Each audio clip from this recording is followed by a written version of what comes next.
3193페이지 제2편 찬양을 통한 언약 보겠습니다. 음,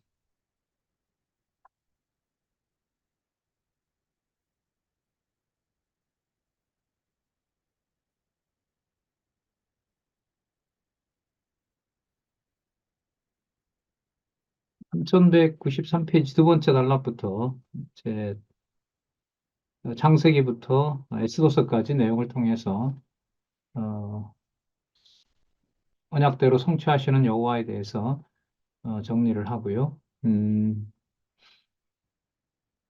그다음에 두 번째 3194페이지 3194 두 번째 단락에서 어, 여호와의 5대 속성, 전능성, 신실성, 주권성, 영원성, 자비성을 설명을 합니다. 저자가 이 섭리를 통한 언약 끝나고 제2편 찬양을 통한 언약 이 부분에서 이제 이 여호와의 5대 속성이 나오는 3194페이지에 두 번째 단락 쓰면서 되게 감격했을 것 같아요. 그 성경 강론집 이전에 먼저 뭐가 나왔냐면 성경 개론이 나왔잖아요. 그죠? 성경 개론을 이제 거듭 확인을 했잖아요.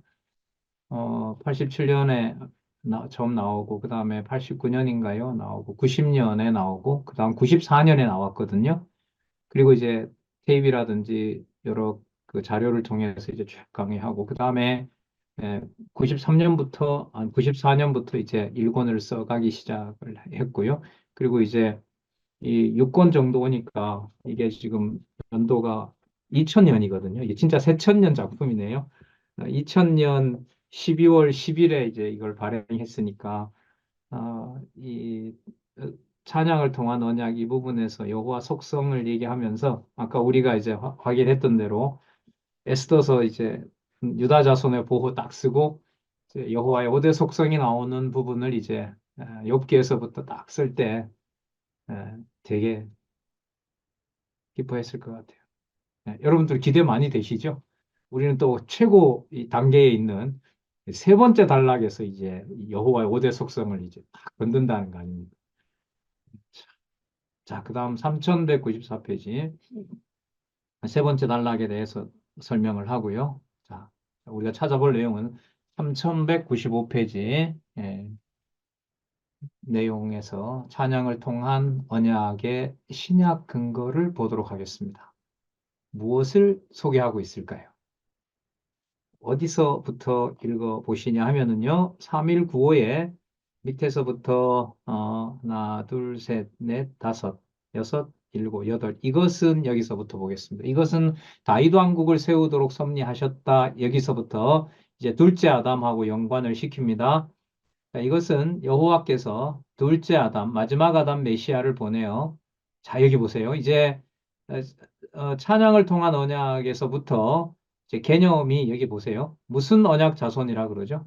이제 신령한 언약 자손이라는 거죠. 이게 저는 역대기와 연관이 꼭 돼야 된다. 이제 그렇게 강조하는 거고요. 신령한 언약 자손을 번성케 하시고 땅 끝까지 복음이 전파되게 하셔서 메시아 왕국을 세워 통치하도록 섭리해 주실 것에 대한 예표로서의 모형과 그림자다. 자, 조금 전에 공부한 것을 넣어볼까요? 무슨 개념과 함께? 보호 개념과 함께. 이렇게 이제 연결해 가는 거예요. 자, 따라서 여호와께서 이스라엘 열조에게 세우신 3대 언약을 이루어 주신 역사 섭리는 물론 그 역사 섭리를 통하여 계시하신 여호와의 5대 속성에 대한 언약 자손의 찬양 내용 역시 첫 아담에게 세우신 3대 언약을 둘째 아담이신 메시아를 보내어 이루어 주실 것에 대한 여호와의 언약 계시다. 자, 로마서 5장 14절 고린도전서 15장 45절. 자, 그러면 로마서 5장 14절 봐야죠. 찬양을 통한 언약의 신약의 근거 로마서 5장 14절. 자, 기억할 만 하겠죠? 그러나 아담으로부터 모세까지 아담의 범죄와 같은 죄를 짓지 아니한 자들이 외도 사망이 왕노릇하였나니 아담은 무엇이다? 오실 자의 표상이다. 자, 우리는 섭리를 통한 언약에서 창세기의 아담과 어디에 있는 아담? 역대기에 있는 아담을 만나면서 이미 누구를 만났다? 예, 메시아를 만났다. 예, 마지막 아담으로 올 메시아. 오실자의 표상인 메시아의 의미가 바로 메시아가 통치하는 자손 땅 통치 언약 이루시는 3대 언약이 어, 에스라, 니에미야, 에스더 그 내용에서 역대기 에스라, 니에미야, 에스더 내용에서 실체적인 의미로 여호와께서 준비하고 계시다. 그거 우리가 확인했어요. 아까 모르드게 아하수에로 왕을 통해서 유다 자손을 보호하는 역사를 통해서 유대인의 틀을 벗어나고 있다. 그 말은 실체적인 언약을 이루시는 것이다. 신령한 언약을 이루시는 것이다. 그 다음 고린도전서 15장 45절 기록된 바 첫사람 아담은 산영이 되었다 함과 같이 마지막 아담은 주체가 되시는 거죠. 생명을 주시는 살려주는 영이 되었다. 살려주는 영이 되었다. 그러면 여러분 이 문맥에서 보면 아담을 산영으로 누가 만들었어요? 여호와예요? 여기 보세요. 기록된 바 첫사람 아담은 산영이 되었다 함과 같이 마지막 아담은 살려주는 영이 되었나니 살려주는 영, 죽었던 자들을 살려주는 영도 되지만 좀 더 추론을 해보면 아담에게 생기를 불어넣은 그 생명의 원천이 바로 누구에게도 연관이 된다?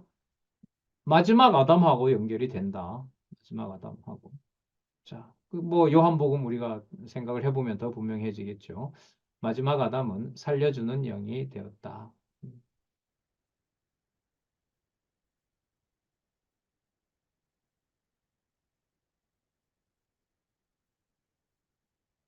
갑자기 생각이 났는데요. 창세기 3장에 가면 여호와 하나님께서 사단과 그 다음에 여자와 하와와 아담에게 이른바 심판을 하세요. 그런데 여러분 그 틀의 상위 제목이 뭔지 기억나시죠? 언약 자손의 보호예요. 보호. 언약 자손 보호예요. 와, 이거. 그리고 하와에게 자손 언약을 폐기했어요? 보존하셨어요? 왜 이렇게 입이 반쯤밖에 안 열리세요? 보호하셨잖아요.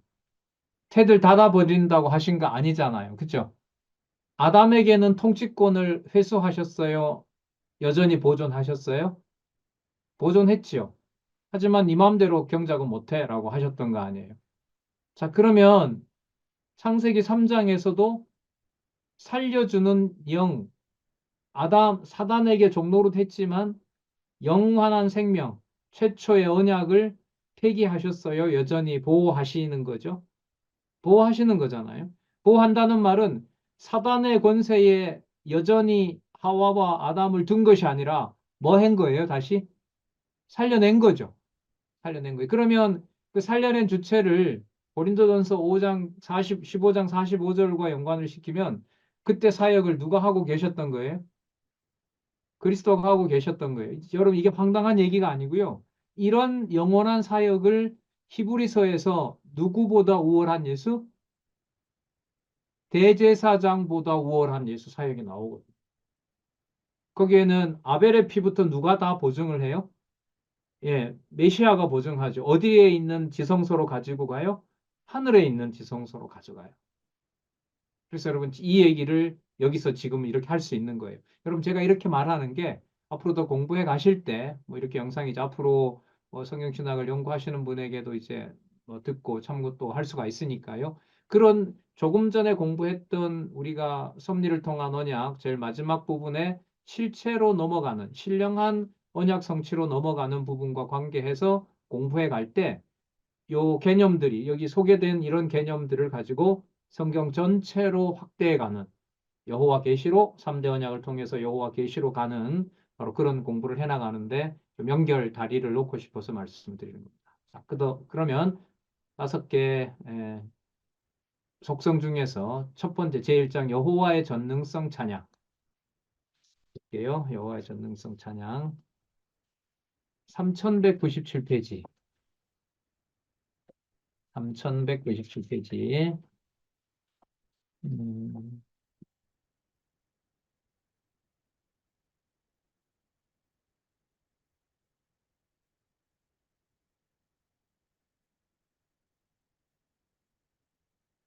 두 번째 단락이 이제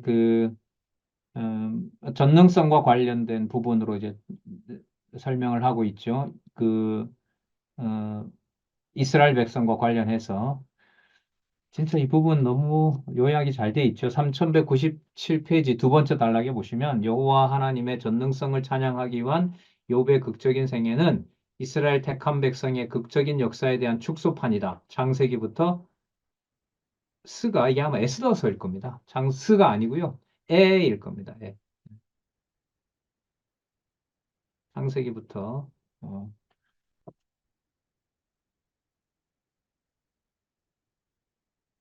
자, 욥의 패망은 이스라엘 택한 백성의 패망에 대한 축소판이고 사무엘부터 역대기 욥의 회복은 이스라엘 택한 백성의 회복에 대한 축소판이며 이게 에부터 스까지일 겁니다. 아, 스부터 에까지일 겁니다. 아, 여긴 바로 돼 있네요.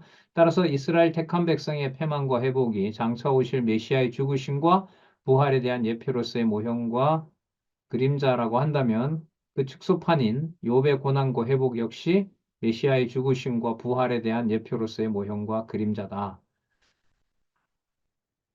쭉 나오고요. 어디서부터 보냐면 뭐 거의 읽어봐야 되겠네요. 거기서부터 계속 읽어볼게요. 그러므로 욥이 망했다가 다시 흥하게 되는 그의 극적인 생애는 장차 오실 메시아가 언약대로 고난을 받고 죽었다가 언약대로 다시 부활하실 생애에 대한 예표로서의 모형과 그림자다. 여러분 여기서 지금까지 내용에서 욥과 관계를 짓지만은 욥기의 주제가 뭐냐 하면 여호와의 전능성 찬양이죠. 이거 읽어 가실 때도 이제 전능성 개념을 딱 가지고 이걸 읽어 가시면 도움이 돼요. 이제 전능성이 이제 연결고리가 되니까. 따라서 여호와의 전능성에 대한 언약 자손의 찬양을 담고 있는 욥기 내용은 여호와께서 전능하신 능력을 통하여 장차 보내실 메시아로 죽었다가 다시 살아나도록 섭리하실 것에 대한 여호와의 언약 계시다. 저기 이제 나옵니다. 고린도전서 15장 3절에서부터 4절. 자, 좀 더 읽고 확인해 볼게요. 다시 말하면 욥기 내용은 여호와께서 이스라엘 열조에게 세우신 모형적 3대 언약을 이루어 주신 여호와의 전능성에 대한 여호와의 언약 자손의 찬양으로서 여호와의 첫 아담에게 세우신 실체적인 3대 언약을 장차 오실 둘째 아담 메시아를 통하여 이루어 주실 것에 대한 여호와의 언약 계시다. 로마서 5장 14절, 고린도전서 15장 45절. 자, 그러면 서론이잖아요. 고린도전서 15장 3절, 4절부터 한번 보도록 하겠습니다. 아까 부활과 승천, 그 죽음과 부활이라고 얘기했죠. 메시아의 죽음과 부활과 관련된 여호와의 전능성 찬양 개념이라고 했거든요. 내가 받은 것을 먼저 너희에게 전하였노니 고린도전서 15장 3절 내가 받은 것을 먼저 너희에게 전하였노니 이는 성경대로 그리스도께서 우리 죄를 위하여 죽으시고 장사 지낸 바 되었다가 성경대로 사흘 만에 다시 살아나셨다. 자, 로마서 5장 14절 그러나 아담으로부터 모세까지 아담의 범죄와 같은 죄를 짓지 아니한 자들 위에도 사망이 왕노릇하였나니 아담은 오실자의 표상이라 아까 살폈고요. 고린도전서 15장 45절 기록된 바 첫사람 아담은 산영이 되었다함과 같이 마지막 아담은 살려주는 영이 되었다.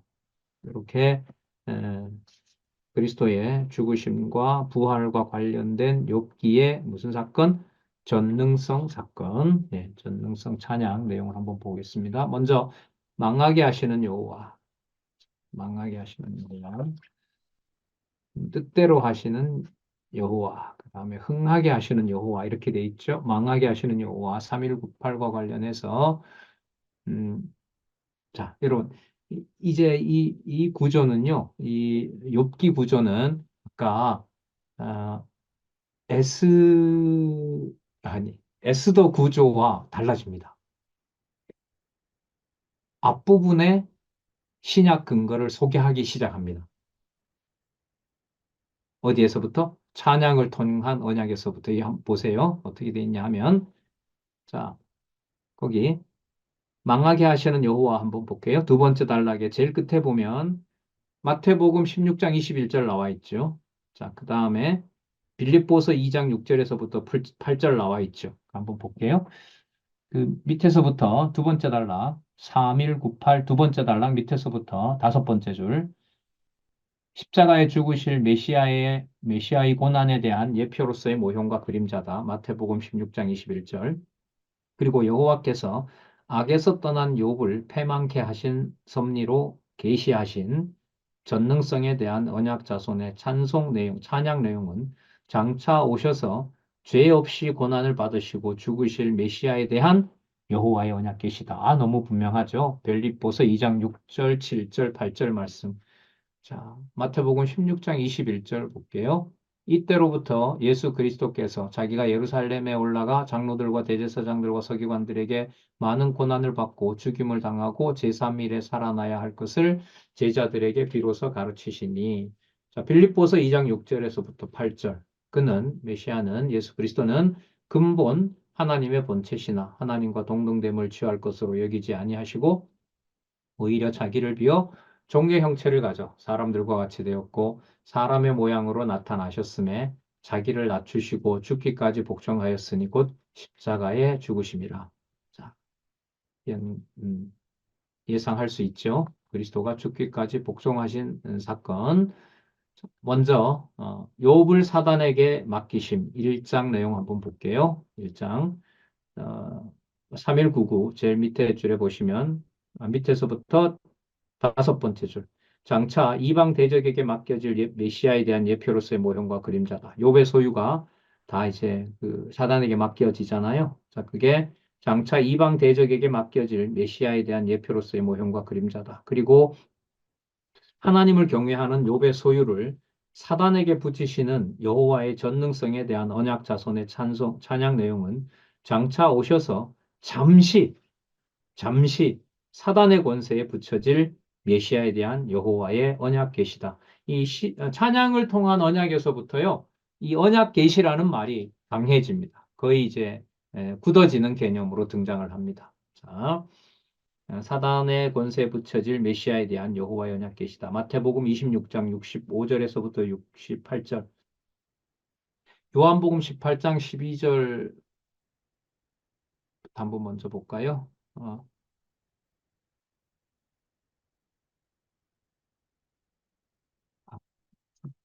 못 찾았다. 요한복음 18장 12절에서부터 13절.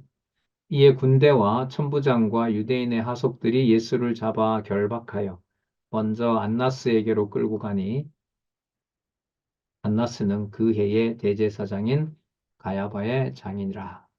예.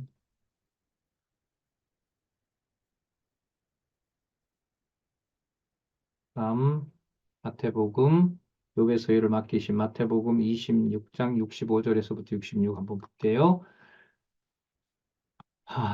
이에 대제사장이 자기 옷을 찢으며 가로되 저가 참남한 말을 하였으니 어찌 더 증인을 요구하리요. 보라 너희가 지금 이 참남한 말을 들었도다. 생각이 어떠하뇨. 대답하여 가로되 저는 사형에 해당하니라 하고 이에 예수의 얼굴에 침뱉으며 주먹으로 치고 혹은 손바닥으로 때리며 가로되 그리스도야 우리에게 선지자 노릇을 하라. 너를 친 자가 누구냐? 희롱하고 조롱합니다. 예수님의 수치가 가장 분명하게 기록된 게 26장 67절이에요. 침뱉고 주먹으로 때리고 손바닥으로 때리고 했던 그 내용이 욥의 이제 소유와 생명까지라도 완전히 생명을 빼앗진 않지만 사단에게 맡겨진 상황하고 똑같습니다. 여러분 이게 보호입니까? 근데 정황이 아까 하만이 3월에 죽이라고 명하고 12월에 죽이겠다고 했던 그 정황을 생각하면 여호와의 이름을 보존하는 그 방식이 누가 쉽게 접근할 수 있는 개념이 아니다.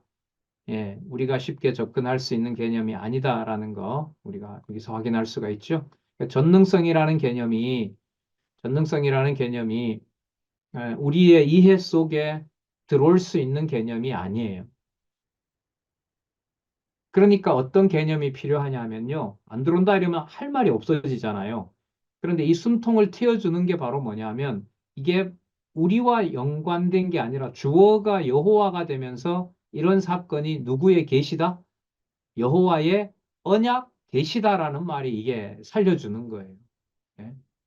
이건 인간이 감당할 수 없습니다라고 딱 끝내버리면 얼마나 답답하겠어요. 그런데 성경의 기록 목적이 여호와 계시기 때문에 이 상황에 대해서 여호와의 언약 계십니다라고 제 문장을 맞춰 주는 것이 이 자체도 너무 자유롭게 만들어 주지요, 사실. 욥의 소유를 맡긴 내용들 여러분들 아시죠? 자, 소유물 맡기고 종들, 자녀들 다 죽이고 그러나 욥은 여호와께 경배하고 찬송하며 원망치 않았다. 요까지는 그렇게 나오죠. 3208로 가겠습니다. 3208 한쪽 가로 1을 욥의 소유를 맡기심에 대한 정리가 나옵니다. 아까 욥의 소유를 맡겼을 때 구절이 뭐였어요? 마태복음 26장 65절에서 68절이었잖아요. 이게 한쪽 가로 1이 맞추면 또 반복해요. 그럼 이제 아시겠죠?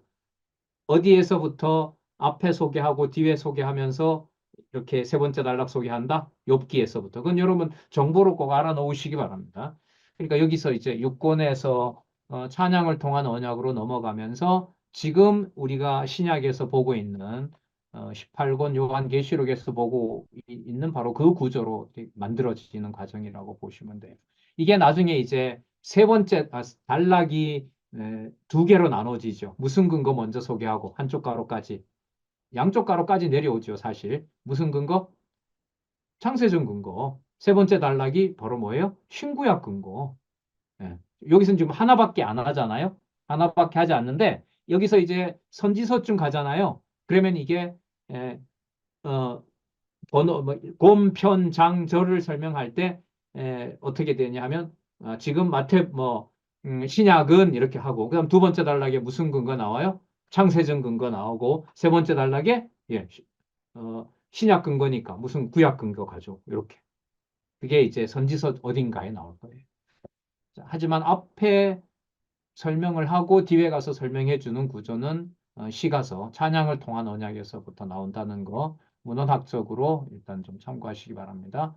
자, 아까 마태복음 26장 65절에서부터 68절까지. 여러분 이게 근데 되게 큰 효과가 있어요.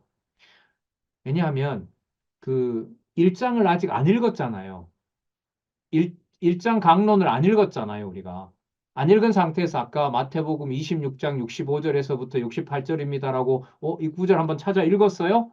그리고 어느 정도 기억해요. 그 다음에 이제 어디를 읽어요? 1장에 대한 강론집을 쭉 읽어 나가요. 그럼 이제 무슨 사건들이 명확해져요? 그 본문에 있는 내용들의 여호와 계시가 어떻게 되는지 쫙 설명해요. 물론 본문에는 누구 이름은 안 나와요. 메시아 이름은 안 나와요. 하지만 그 흐름을 따라가면서 누구 중심으로 사건들을 연결시켜요. 모든 주어를 여호와로. 자, 그러니까 머릿속에 욥기 1장 강론집을 읽은 상황에서 머릿속에 딱 남는 것은 바로 뭐예요? 누구 개념? 여호와 개념이 머릿속에 있는 거예요. 또 더 정확하게 말하면 여호와의 무슨 성? 전능성이 머릿속에 있는 거예요.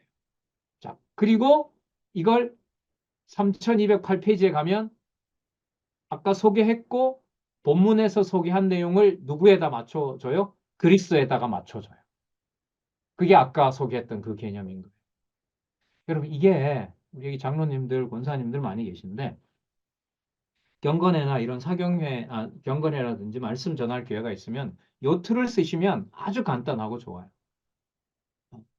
말씀에 대한 권위 확인하는 거 창세전 하나님의 언약대로 된 것이고 하나님께서 언약하신 대로 이루신다는 거 얘기를 하고 요즘 우리 근래 신약에서 확인했던 대로 창세전 근거 설명하고 창세전 설명 근거를 바탕으로 본문 읽어보고 본문 읽고 다시 그걸 신약이면 구약, 구약이면 신약과 연관시키고 그 다음에 이게 창세전에 언약한 대로 이루어졌다는 거 마감하고 이것은 바로 여호와의 언약 계시이다. 여호와의 계시이다라고 해서 성경의 본래 목적으로 설명을 딱 하면 뭐 너무너무 간단한 뭐 명확한 강론이 되죠. 그다음 양쪽 가로, 한쪽 가로 이 욥의 몸까지 붙이시는 내용. 이거는 마태복음 20장을 소개하는데 3209페이지에 나오죠. 3209페이지에 두 군데죠. 이게 먼저 보시면 3208페이지 밑에서부터 장차 죄가 없으신 메시아를 사단의 권세에 붙이실 하나님의 섭리에 대한 예표로서의 모형과 그림자다. 어, 그리고 하나님을 경외하며 악에서 떠난 욥의 몸을 사단에게 붙이시는 여호와의 전능성에 대한 언약 자손의 찬양 내용은 장차 오셔서 잠시 사단의 권세에 붙여질 메시아에 대한 여호와의 언약 계시이다. 이거는 좀 본문 편집 이상. 이게 어디 앞부분의 내용이 반복된 것 같아요. 이게 처음에 악에서 떠난 욥이 어디에 나오죠? 1장에 나오죠. 그래서 이 부분은 이건 좀 편집이 있은 것 같아요. 자, 아, 어쨌든 마태복음 20장 18절에서부터 19절 내용 한번 읽어볼까요? 보라, 우리가 예루살렘으로 올라가노니 인자가 대제사장들과 서기관들에게 넘기움에 저희가 죽이기로 결혼하고 이방인들에게 넘겨주어 그를 능욕하며 채찍질하며 십자가에 못 박게 하니라. 하리니 제3일에 살아나리라. 다음 3214페이지로 갑니다. 3213페이지는 여러분 뭐냐 하면 1장과 2장에 대한 정리입니다. 1장과 2장에 대한 3214페이지에 가시면 밑에서부터 네 번째 줄 장차 대적에게 붙여질 메시아에 대한 예표로서의 모형과 그림자다. 요한복음 18장 12절에서부터 23절까지. 이에 군대와 천부장과 유대인의 하속들이 예수를 잡아 결박하여 먼저 안나스에게로 끌고 가니 안나스는 그 해의 대제사장인 가야바의 장인이라. 그 다음 이 3215페이지 위에 보시면 마태복음 20장 18절에서 19절 아까 이 부분 읽었었죠. 이방인들에게 넘겨주어 그를 능욕하며 채찍질하며 십자가에 못 박게 하리니 제3일에 살아나리라. 이렇게 해서 어, 1장에서부터 2장까지 욥을 사단에게 붙이심. 자, 그 다음 3장 패망한 욥의 탄식. 패망한 욥의 탄식은 여러분 예수님 탐식하는 내용 있죠. 뭐 하시기 전에 붙잡히시기 전에 그죠? 생각나죠? 그 부분 소개하고 있어요. 3216페이지 보시면 자 이제 시작할 때 신약 근거 제시한다 그랬죠? 시가서에는 3216페이지에 보시면 그리고 욥으로 탄식하게 하시는 섭리로 계시하시는 여호와의 전능성에 대한 언약 자손의 찬양 내용은 장차 오셔서 죽음의 고난을 슬퍼하실 메시아에 대한 여호와의 언약 계시다. 마태복음 26장 37절에서부터 38절. 베드로와 세베대의 두 아들을 데리고 가실새 고민하여 슬퍼하사 이에 말씀하시되 내 마음이 심히 고민하여 죽게 되었으니 너희는 여기 머물러 나와 함께 깨어 있으라 하시고 자 예수님이 에, 내 마음이 심히 고민하여 죽을 지경이다 죽게 되었다 라고 하는 내용이 진짜 욥이 진짜 죽여달라고 하죠 사실 여러분 여기서 재밌는 퀴즈 하나 낼까요? 욥도 죽여달라고 해요 하나님 그냥 명을 끊어주세요라고 얘기를 하고요 예수님도 지금 이 표현으로 보면 내 마음이 심히 고민하여 죽게 되었다고 얘기를 하죠 여러분 나중에 욥기 38장 이후에 가면 욥이 하나님께 탄식한 걸요. 하나님이 문제 삼습니다. 그리고 40장에 보면 하나님이 대노하시죠. 그래 너 아까 말 참 잘하더라. 어? 그리고 전능자 막 팔고 진짜 너무너무 잘하더라. 그러면서 하나님 뭐라 하냐면 뭐라 하시냐면 그래 그럼 네 알아서 네가 대적 다 처리해라. 그런데 진짜 그 4장에서부터 37장까지 보면 욥은 열심히 여호와를 변증하고요. 진짜 괴로워서 여호와를 의지하는 그런 모습이에요. 그리고 너무 견딜 수 없으니까 여호와께서 왜 이렇게 저를 치시냐 그러고 데려가 달라고 얘기를 합니다. 근데 이걸 여호와가 문제를 삼아요. 그런데 여러분, 마태복음 26장 38절에 이에 말씀하시되 내 마음이 심히 고민하여 죽게 되었다고 하니까 하나님 앞에 죽을 지경이라는 얘기잖아요. 아버지 어찌하여 나를 버리셨나이까라고 탄식하잖아요. 그게 여러분 하나님께 범죄일까요? 범죄가 아닐까요?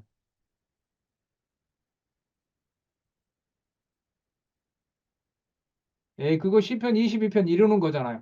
이루어요. 맞아. 이루는데 그게 어찌하여 나를 버리셨나이까 막 두 손 들고 찬양하고 할렐루야 분위기가 아니잖아요. 그러면 그게 욥의 탄식과 그리스도의 탄식이 본질적으로 같을까요? 다를까요?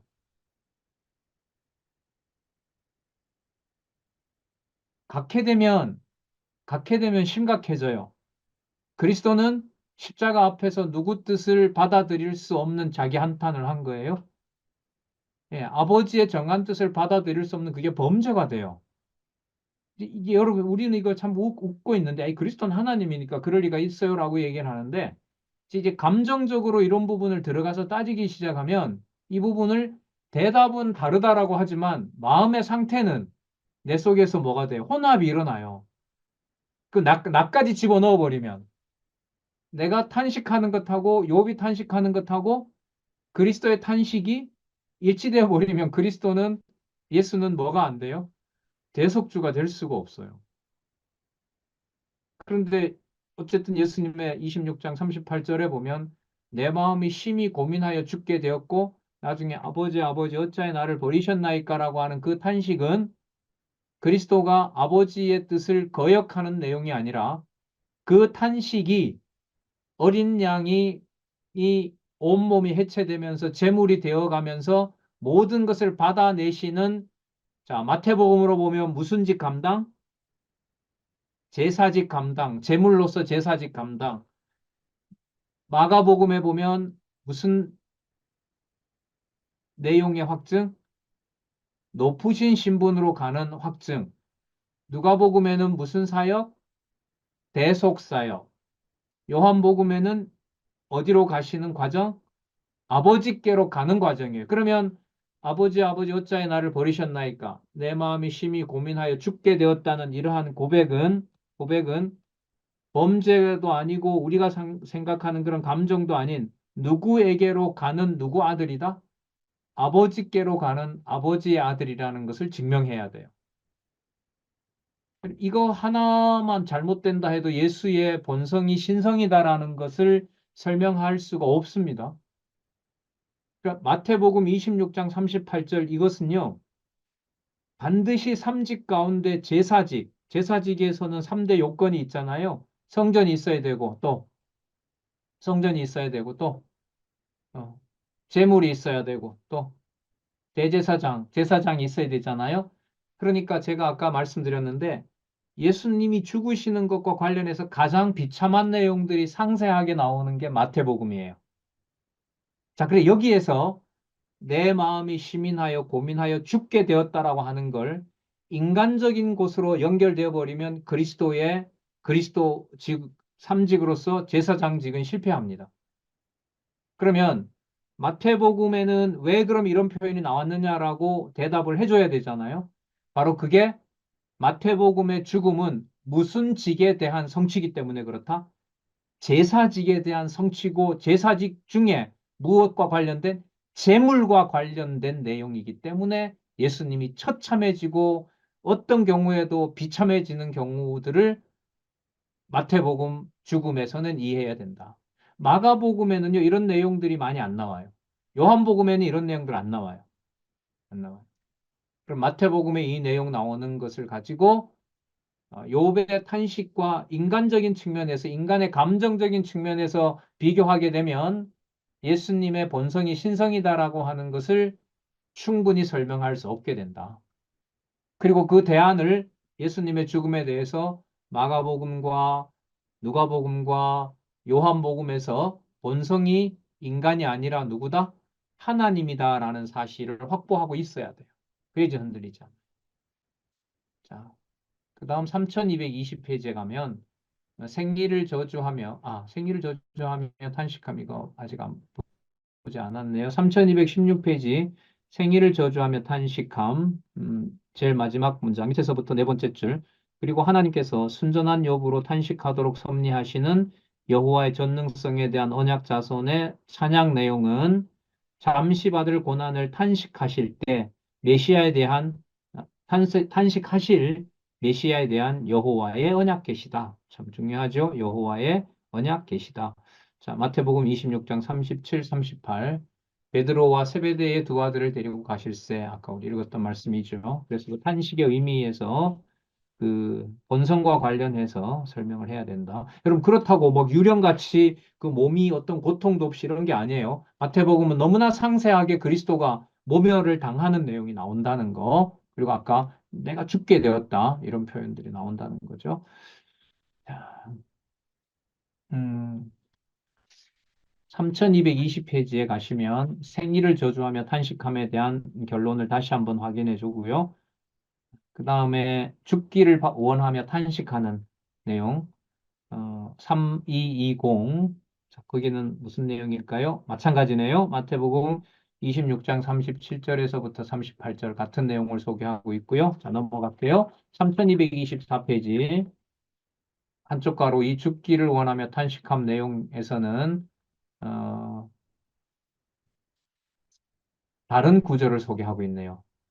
마태복음 26장 39절입니다. 한번 읽어볼까요? 여기 나오네. 조금 나아가서 얼굴을 땅에 대시고 엎드려 기도하여 가라사대 내 아버지여 만일 할만하시거든 이 잔을 내게서 지나가게 하옵소서. 그러나 나의 원대로 마옵시고 아버지의 원대로 하옵소서. 여러분 여기에서 무슨 답이 나온다는 얘기냐면 얘기가 나온다고 하는 거냐면 아까 제자들한테 내가 뭐 하게 되었다? 죽게 되었다라고 했잖아요. 그런데 거기는 안 나오지만 이 대답을 가지고 설명을 해보면 내가 죽게 되었다고 했을 때 제자들은 자는 데 대해서 책망하지만 그게 누구 뜻이라고 하는 것을 받아들이고 계세요? 아버지의 뜻대로 됩니다라는 걸 받아들이는 거죠. 예. 자, 다음 3224페이지에 또 뭐가 나오냐면 어, 그 패망한 욥의 탄식 3에 대한 전체적인 정리가 나옵니다. 3에 대한 3장에 대한 자, 한번 볼까요? 마태복음 26장 27절 3, 2, 2, 4 제일 밑에 줄에 있죠. 어, 읽어볼까요? 밑에서 세 번째 줄 3, 2, 2, 4 탄식하는 욥은 이방 대적에게 붙여진 이스라엘 택한 백성의 탄식에 대한 축소판으로서 장차 고난을 슬퍼하실 메시아에 대한 예표로서의 모형과 그림자다. 마태복음 26장 27절, 28절. 또 잔을 가지고 살해하시고 저희에게 주시며 가라사대 너희가 이것을 마시라. 이것은 죄 사함을 얻게 하려고 많은 사람을 위하여 흘리는 바 나의 피 곧 언약의 피니라. 이 본문 맞나요, 여러분? 맞습니까?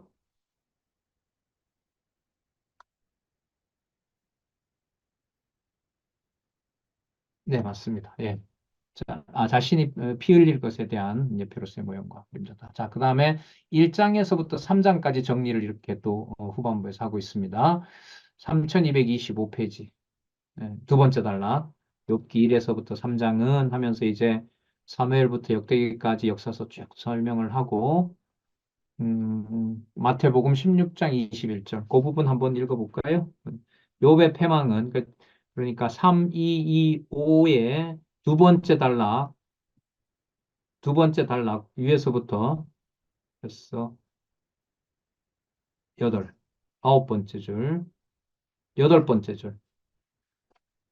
사무엘 역대기 다음에요. 십자가에 죽으실 메시아의 고난에 대한 예표로서의 모형과 그림자다. 따라서 욥의 패망사실에 게시된 여호와의 전능성에 대한 언약 자손의 찬양 내용은 장차 고난을 받으실 메시아에 대한 여호와의 언약 계시다. 이렇게. 자,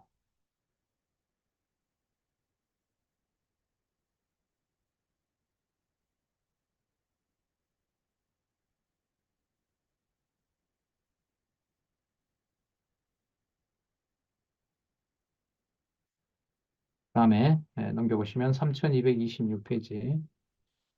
자,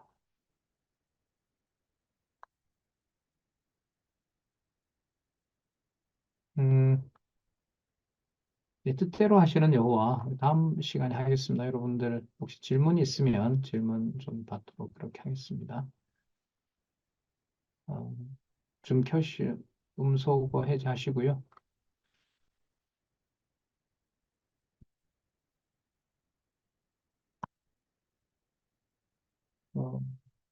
5월 달 수업을 미리 좀 공지를 할게요. 생각나는 김에.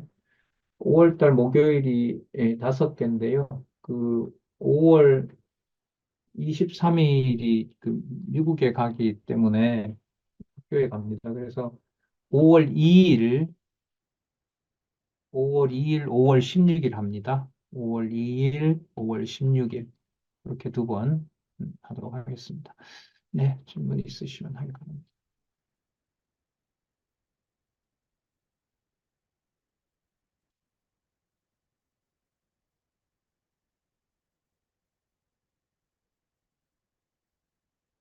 음,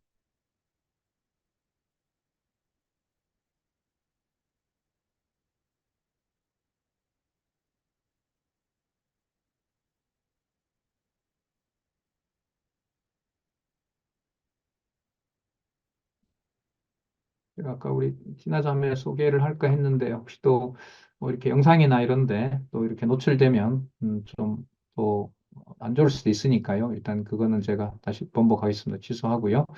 어, 여러분 질문해 주시면 고맙겠습니다.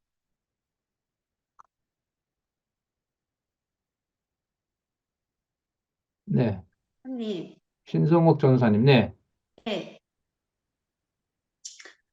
아까 전에 에스드 하면서요, 네, 유다 자손의 보호가 나왔잖아요. 네, 그러면 통치 언약 성취 섭리를 해서 룻기에서 에스더까지 유다 자손의 보호하심으로 네, 지금 이게 정리를 하면 이렇게 하면 되는지 네, 이스라엘 이스라엘 열조에게 했던 아브라함의 언약이 모형적인 언약이잖아요. 네, 그 모형적인 3대 언약, 자손 땅 총치 언약을 이루어 주심으로 네, 아담에게 했던 실체적인 언약이 네, 예수 그리스도를 통해서 반드시 이루어 주심으로 네, 하나님 여호와가 언약하시고 언약대로 이루시는 여호와가 살아 존재하시며 네, 어, 그분의 5대 속성의 영광이 선포하신 거잖아요. 선포하심으로 우리 네, 택자들에게는 그 영광을 찬송케 하심으로 네. 우리가 행복하게 된다는 거잖아요. 우리가 그렇게 행복하게 된다? 택자들에게 택자들에게 예, 여호와를 찬송의 영광을 선포해 놓으신 거잖아요. 계시해 놓으시는 거잖아요. 그- 계시하고요. 그 다음에, 네, 영광의 5대 속성을 계시하심으로 예, 그 영광 찬송이 되게 하시면은 예. 우리에게는 택자들에게는 그게 행복해지는 거 아닌가요? 여호와를 자랑함으로 해서 뭐 때문에 행복하게 된다고 했습니까? 에스더서는? 에스더예요. 예, 에스더의 핵심 개념이 아까 보호였잖아요. 유다 자손의 보호였죠. 유다자손의 보호였는데, 그게 아까 신약 근거를 얘기하면서 누구의 이름으로라고 보존하사라는 게 요한복음 17장의 근거를 들었죠. 아버지의 네, 이름으로 아버지 이름 아버지의 여호와. 이름으로 보존하사. 아버지 이름은 네, 여호와잖아요. 언약대로 네, 이루시는. 그래서 지금 네. 오늘 우리가 살펴본 이 강론집에서는 마지막에 서술어를 그래서 여호와의 언약 계시다. 이렇게 이제 결론을 내리는 거잖아요. 예. 음, 그러니까 보호라는 개념에서 아까 그래서 제가 재차 강조를 드렸던 게 이때 행복이라는 개념을 쓸 수 있죠. 어떤 차원에서 쓸 수 있냐면 맥락을 따라오고 연결을 시켜야 되니까 누구의 언약 계시임이 믿어지도록 하는 거. 여호와의 언약 여호와의 계시. 그렇죠. 여호와의 결국 이제 우리가 오늘 5대 속성으로도 왔으니까 여호와의 네, 5대 속성을 찬양하게 하시는 거죠. 음, 음, 그 통치 언약 성취 섭리에서도 결국은 네, 자, 그렇게 해서 여호와의 언약 계시이다. 이렇게 이제 결론을 내리면 그 개념이 우리가 생각하는 지금 말씀하시는 찬양이 결국 우리의 행복이라고 본다면은 거기에 여호와라는 개념 이외에는 어떤 것도 남겨놓지 않는 상황이 행복인 거죠. 그러면 이때 네. 행복에서는 누구의 여지를 찾기가 힘들어요. 내가 인간에게 좋고 이런 걸 찾기가 힘들어요.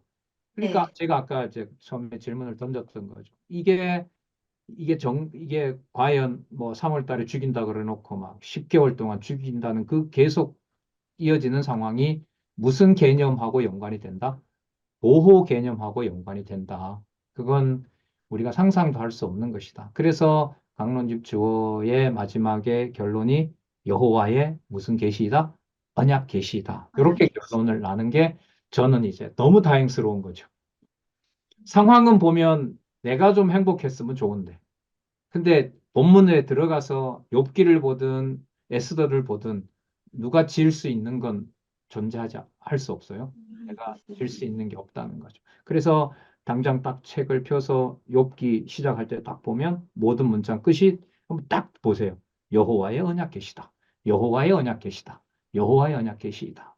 그 안에 지금 말씀하시는 보호가 있는 거고 아버지의 이름이 보존되는 거고 행복이라는 말을 쓰기가 두렵지만 여호와의 이름 보존되는 여호와 언약 계시가 바로 굳이 지금 말씀하시는 걸로 본다면 행복 개념이다라고 할 수가 있겠죠. 뭐 우리 강의 중에 기독교 행복론도 있으니까요. 그 개념으로 언약 계시로 날 수 있다고 봐요. 매정한 거죠, 사실 인간적으로. 매정하다는 말은 진짜 깨닫게 하셔야 된다는 것. 그러니까 우리가 제가 아까 그런 요즘 화요 강좌에서 그런 말씀 드렸는데 우리가 에스더를 공부하는 게 아니고요. 우리가 욥기를 공부하는 게 아니고요. 에스더가 우리를 공부시키는 거죠.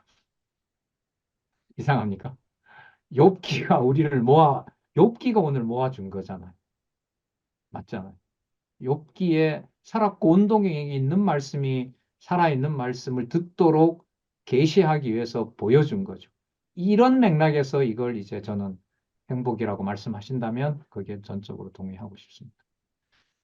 이제 신명기에 가면은 복과 저주가 있는데 네, 여호와 이름이 기억이 나면은 복이고 네. 여호와 이름이 기억이 안 날 때는 저주란 말이에요.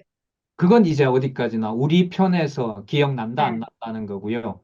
어, 네, 그러나 계시의 관점에서 보면 기억나게 하는 것도 누구의 계시고 여호와. 여호와의 계시고 기억나지 않게 하는 것도 여호와의 계시고 하지만 언약의 신실성으로 보면 언약 자손에게는 그 아무리 진노한다 하더라도 누구에 대한 이름 보존은 변함이 없다. 예, 여호와의 이름에 대한 보존은 변함이 없다. 그런 의미에서 여호와 언약 계시다. 이렇게 또 되는 거죠. 그래서 이 강론집 순서 내용이 더해질수록 강화되는 것은 선명하게 되는 것은 무슨 개념일까요? 여호와 계시. 그래서 여호와. 지금 우리가 여호와의 계시 이렇게 결론이 나는 겁니다. 네.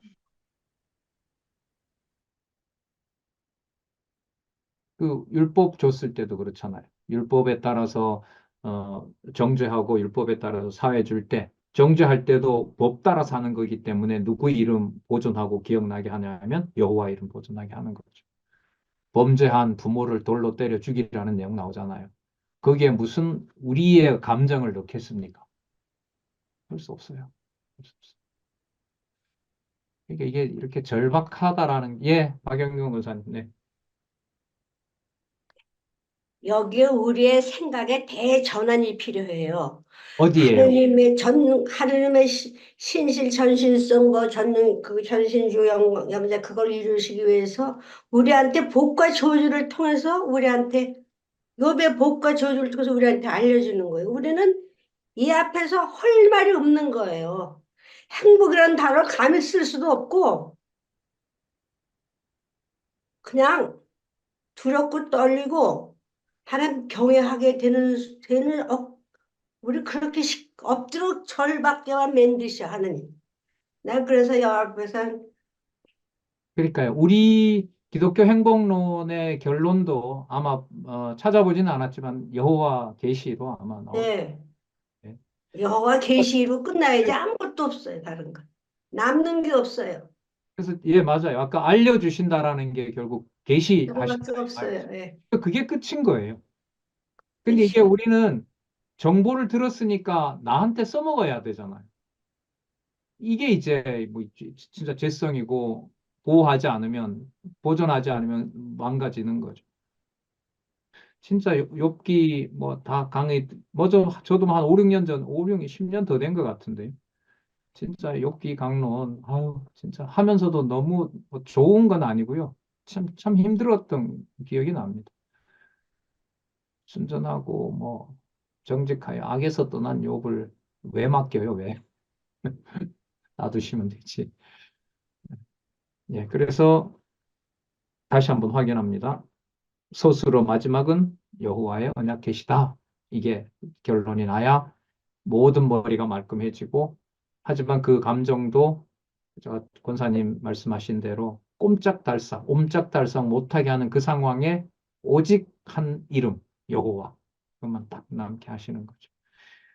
그걸 누구에게 가르치고 설교하겠어요? 자기도 안 되는데 그냥 감개무량하고 그냥 그렇습니다 할 뿐이죠. 네.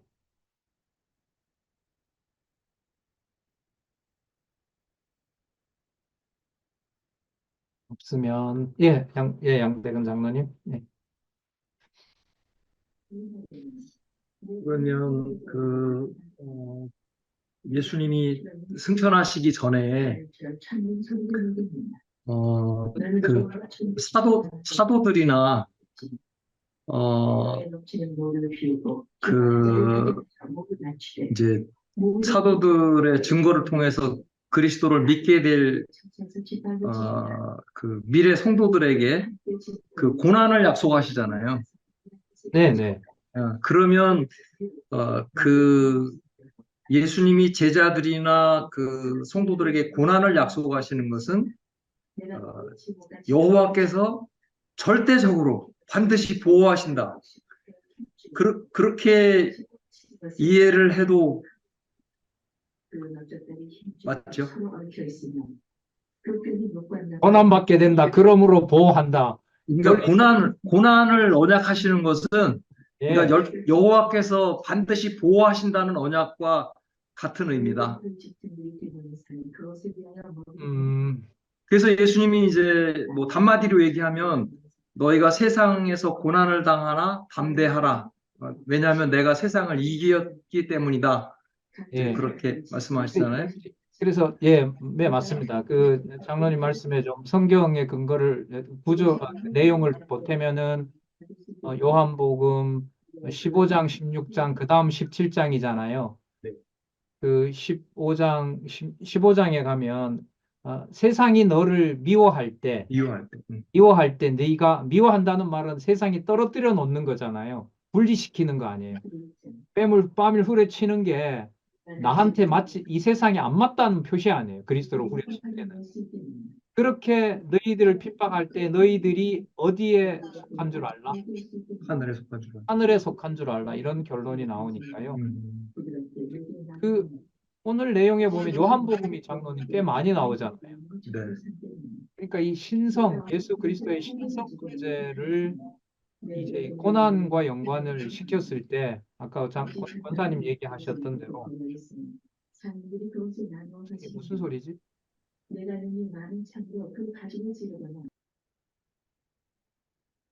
네, 예수님의 그러니까 전 자꾸 이제 말씀드리는 게 15장, 16장 다음에 예수님은 요한복음에 와서 17장에 와서 어디로 가시는 거예요? 하늘로 가는 거예요. 그러니까 여기서 뭘 어떻게 설명할 방법이 없어요. 없어요. 그 16장에 15장 얘기했던 게 핍박할 때 그게 너희들이 세상에 속하지 않았다는 걸 알려준다. 그럼 세상에 속하지 않은 거니까 17장으로 가시는 거예요. 거기 가서 어떤 상황 얘기해요? 창세전 상황 쭉 설명을 하시는 거예요. 이 말은 이 지상에서 그 고난에 대해서 뭔가 우리가 좋은 걸 찾을 수 있는 게 있다, 없다? 없다는 거죠. 없다는 거. 오직 거기만 바라보도록 하신다. 이런 말씀으로 들립니다. 네. 신약 그 공부를 하셔가지고 딱 이 신약 근거들이 나올 때 그런 부분들을 이렇게 엮어서 말씀하시고 질문하시고 하니까 저도 도움이 많이 됩니다. 예, 또 질문 있으면 하시기 바랍니다. 그래서 오늘 저기 뭐야 오늘 결론 시편 23편 3절 말씀해 보세요. 자기 이름을 위하여 의의 길로 인도하신도다. 예. 그렇게 연결하시면서 성경으로 성경 몇 구절 연결하면 세 번째 단락 방식으로 성경 전체로 가는 거죠. 단 누구의 언약 계시, 여호와의 언약 계시라는 것에서 벗어나면은 연결하기가 어려워진다. 과연 그런지는 또 확인해 가야 된다. 네. 네. 여기까지 할까요? 네, 수고들 하셨습니다. 기도하겠습니다. 하나님 아버지 감사합니다. 너무나 아름답고 좋은 시간 허락해 주시고 또 선행 연구된 귀한 이러한 성경 연구를 통해서 너무나 풍요롭고 풍족한 진리의 잔치에 참여할 수 있도록 이끌어 주셔서 너무나 감사합니다. 너무나 위대해서 감당할 수가 없습니다. 하나님 아버지 내주하시는 성령께서 오직 이 말씀 안에 거할 수 있도록 지혜와 명철로 붙잡아 주시옵소서. 편안하고 영혼의 모든 축복 가운데서 귀 한 번 보낼 수 있도록 하나님 보호해 주시옵소서. 예수님의 이름으로 기도드렸습니다. 아멘. 감사합니다. 또 뵙겠습니다.